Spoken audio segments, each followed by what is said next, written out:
Many public health experts have questioned the use of lateral flow tests for mass community testing, especially as the manufacturers do not recommend them for detecting coronavirus in people who are asymptomatic.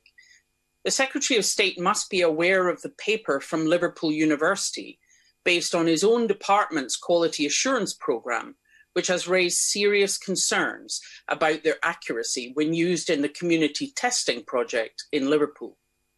The comparison of lateral flow tests with PCR in over 3,000 people revealed a sensitivity of just 48%, meaning that more than half of those with the virus would be falsely reassured they were negative.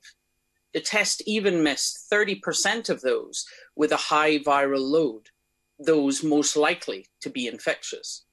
I understand the wish to use quick tests for case finding, but surely he should now delay rolling them out to 67 other local authorities and not proceed with plans to spend £43 billion for a test which is so inaccurate. Would it not be better to focus funding on easier and quicker access to PCR tests? With more than half of all positive cases being missed, does he accept that despite the proposal by Baroness Harding, these tests cannot be used to release people who are contacts from isolating?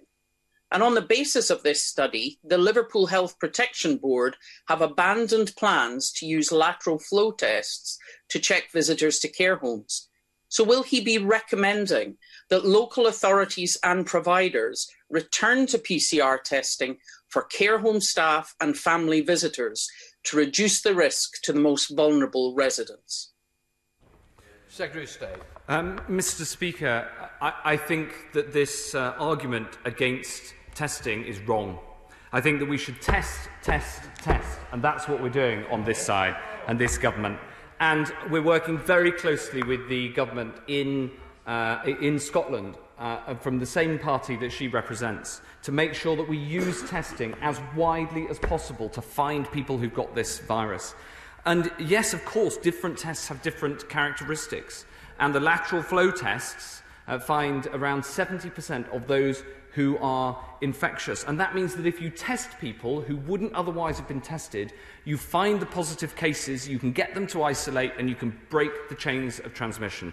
So I would just strongly urge her to go back, to study the details, and to back the testing programme that we have in this country.